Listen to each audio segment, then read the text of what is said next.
দ্বিতীয়বার যদি আসি তাহলে কিন্তু ভাই বেকু টেকু পুরোটা জব্দ করে নিয়ে যাবো, মামলা দিব আপনার বিরুদ্ধে যদি আবার মাটি কাটার চেষ্টা করেন। আচ্ছা, কথা বুঝতে পারছেন? এইখানে গন্ডগোল যারা গ্রামবাসী আছেন, আমি বলে গেলাম এর এটাই হচ্ছে সেই জমির মালিক যে এটা বিক্রি করছে, সরকারি না, আপনি মালিকানা, এটা কাটার পারমিশন আপনার আছে, আপনি জানেন। রোডে গাড়ি চালাবেন, কাগজপত্র পাম্পে থুয়ে আসবেন।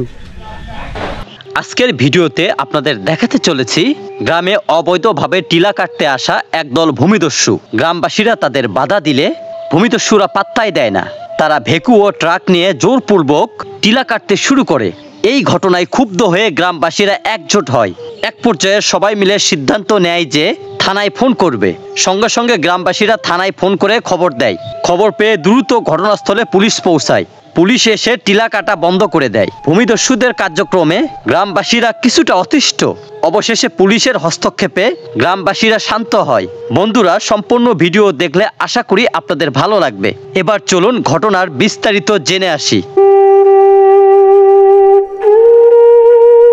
আসসালামু আলাইকুম। প্রথমে আপনাদেরকে একটু রিকোয়েস্ট করতেছি, ভিডিওটা একটু মনোযোগ সহকারে দেখুন। থেকে আমাদের গ্রামে কিছু ঐতিহ্যবাহী কিছু টিলা আছে যেগুলোর বয়স প্রায় 100 বছরেরও বেশি বা তারও বেশি হতে পারে। যাক, এই টিলাগুলা একদিকে প্রাকৃতিক সৌন্দর্য ধরে রাখছে, দ্বিতীয় কথা পরিবেশের ভারসাম্য বজায় রাখছে। সেই টিলাগুলা সরকারি মানে কোনো অনুমতি নেই কাটার। এটা কাটতে হলে পরিবেশ অধিদপ্তরের একটা ছাড়পত্র লাগে। এই ছাড়পত্র ছাড়া অবৈধভাবে টিলা কাটা হচ্ছে। যখন টিলা কাটার জন্য আসে তখন আমরা আগেই তাদেরকে বলছিলাম যে আপনারা কাটেন না, এই টিলা কিন্তু আমরা গ্রামবাসী কাটতে দিব না, বা এদিক দিয়ে টিলা কাটা যে মাটি নিয়ে যাবেন, যে মাটি নিয়ে গেলে আমাদের যে রাস্তার যে একটা ভয়াবহ ক্ষতিগ্রস্ত হবে। একটা গাড়ির ওজন 10 টন, এরকম একটা গ্রামের মধ্যে নর্মাল রাস্তা দিয়ে 10 টন ওজনের যদি একটা ট্রাক নিয়ে যায়, কি পরিমাণ ভয়াবহ ক্ষতি হতে পারে। যার কারণে আমরা গ্রামবাসী সবাই বাদী হয়েছি। দীর্ঘদিন পর এই রাস্তাটা আমাদের হয়েছে, আমরা অনেক দিন সাধনার পর রাস্তাটা পাইছি, কিন্তু এখন তারা এই রাস্তার বয়স 3 মাস হয় নাই, তারা এই রাস্তা দিয়ে মাটি নিয়ে যাবে। যার কারণে আমরা গ্রামবাসী সবাই এখানে বের হয়েছি এটাকে বন্ধ করার জন্য। আমরা প্রশাসনিকভাবেও চেষ্টা করতেছি, আইনগতভাবে বিভিন্ন জায়গায় থানা থেকে কমপ্লেন করছি, পরিবেশ অধিদপ্তরে কমপ্লেন করছি, আমাদের আইনি পদক্ষেপ চলতেছে। তো আমরা বেশ কিছু গাড়ি আটকাই দিছি এবং এলাকাবাসী যে আন্দোলন করতেছে আপনারা একটু দেখেন, ভিডিওটা একটু কন্টিনিউ করেন, আর পারলে ভিডিওটা বেশি বেশি করে শেয়ার করেন যাতে ঊর্ধ্বতন কর্মকর্তাদের কাছে ভিডিওগুলো পৌঁছায়, প্রশাসনের কাছে ভিডিওগুলো পৌঁছায়। ঘটনাটি ঘটে বগুড়া জেলা শিখবোস থানা রায়নগর ইউনিয়ন দক্ষিণ শ্যামপুর গ্রামে। কিছুদিন আগে রাস্তা নষ্ট হবে ভেবে ভূমিদস্যু তাইজুলকে গ্রামের একটি দোকানের সামনে অবৈধভাবে টিলা না কাটার কথা বলা হয়, কিন্তু সে গ্রামবাসীদের কথায় কোনো রকম পাত্তাই দেয় না। ভূমিদস্যু তাইজুল 2 দিন আগে অবৈধভাবে মাটি কাটার জন্য একটা ভেকু নিয়ে আসে। গতকাল রাতে তাইজুলের সঙ্গে আমার সাক্ষাৎ হয়। এক পর্যায়ে সে আমাকে সন্ত্রাসীদের দাঁড় করিয়ে মাটি কেটে নিয়ে যাওয়ার হুমকি দেয়। পরে বিষয়টি আমি গ্রামবাসীদেরকে জানাই। আজ সকালে ভূমিদস্যু তাইজুল মাটি কেটে নিয়ে যাওয়ার জন্য 5টি ট্রাক নিয়ে আসে। এর মধ্যে 3টি ট্রাক আমরা গ্রামবাসী রাস্তার মধ্যে দাঁড় করিয়ে রাখি, আর 2টি ট্রাক ঘটনাস্থলে পৌঁছায়।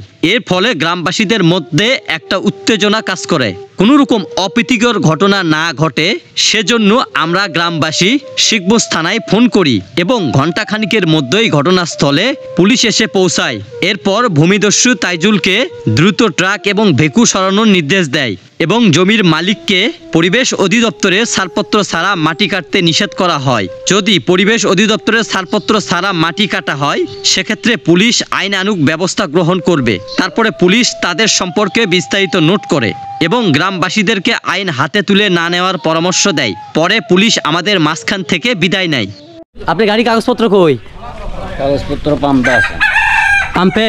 আপনি রোডে গাড়ি চালাবেন, কাগজপত্র পাম্পে থুয়ে আসবেন? পাম্পে রেখে আসবেন? চলে না তো ওই জন্য। আচ্ছা, না আপনি আইছেন তো, চলে তো, চালায় তো আইছেন। হ্যাঁ। তো তাহলে কি পাম্পে থুয়ে আসবেন ভাই? না, পাম্পে হচ্ছে কি ওখানে লোক নেই সকালবেলা। না লোক, আপনার গাড়ি কাগজপত্র থাকবে গাড়িতে ভাই। আমার কথা, কে কোথায় লোক আছে না আছে দরকার না, তার মানে চলে না তো। আচ্ছা, মানে আপনার কাছে না, এই তো আপনি গাড়ি চালায় আসছেন। কোথা থেকে আসছেন? এটা এই যে সামনে চন্ডিহারা থেকে আসছেন, কিন্তু কোনো কাগজপত্র নাই। গুড, ভালো।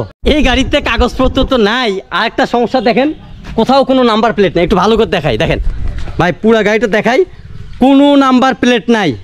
যাক, এভাবেই গাড়িগুলো চলতেছে, মানে খালি যেগুলো কাজ করতেছে সবই অন্যায়। ভিডিওটা সবাই শেয়ার করেন, আর আমরা প্রশাসনের সাথে যোগাযোগ করতেছি, ভিডিওটা সবাই শেয়ার করেন।